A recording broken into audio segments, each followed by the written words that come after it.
Après de longues années de crise et de tensions qu'a connu le Togo, l'heure est arrivée à l'oubli du passé et à la consolidation de la démocratie si chère à la nation. Cette consolidation ne peut se faire sans la réconciliation des fils et des filles du pays. La commission qui devra connaître cette lourde tâche, créée le 25 février dernier par décret, était face à la presse le 30 juillet 2009.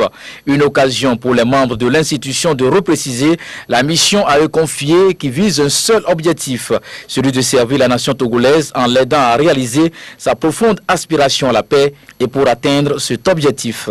La commission Vérité, Justice et Réconciliation a reçu le mandat, entre autres, de rechercher les causes, l'étendue et les conséquences des violences des droits de l'homme, ainsi que des violences à caractère politique intervenues au Togo depuis 1958 jusqu'en 2005. D'entreprendre des investigations approfondies auprès des personnes, des institutions, des administrations, des autorités politiques, religieuses, de la société civile, pour établir la vérité sur ces faits, de recenser et d'identifier les victimes des violences ou leurs ayants droit, de recevoir des plaintes des victimes, les entendre, les confronter avec des témoins et des présumés auteurs d'infractions, d'organiser des auditions publiques ou à huis clos en respectant les droits des uns et des autres, de proposer des mesures de réparation individuelles, collectives ou communautaires, et d'explorer toutes les voies qui peuvent contribuer à la réconciliation nationale. La commission Vérité, Justice et Réconciliation est à pied d'œuvre pour se mettre véritablement au travail. Elle a pour ce faire programmer sa mission en 6 phases essentielles. 1.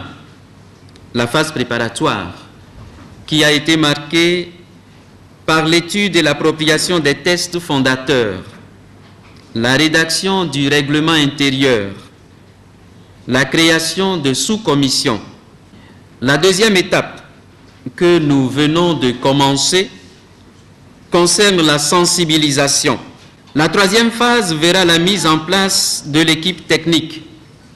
La quatrième étape sera celle des auditions, des investigations et de l'analyse des données. La cinquième sera consacrée à l'étude des mesures d'apaisement et de réconciliation.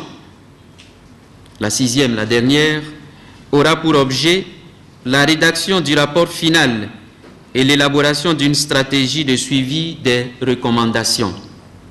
Cette première sortie officielle de la commission Vérité, Justice et Réconciliation lui a également permis de solliciter la presse pour mener à bien sa mission. Une mission qui va très bientôt démarrer effectivement avec la phase de la sensibilisation.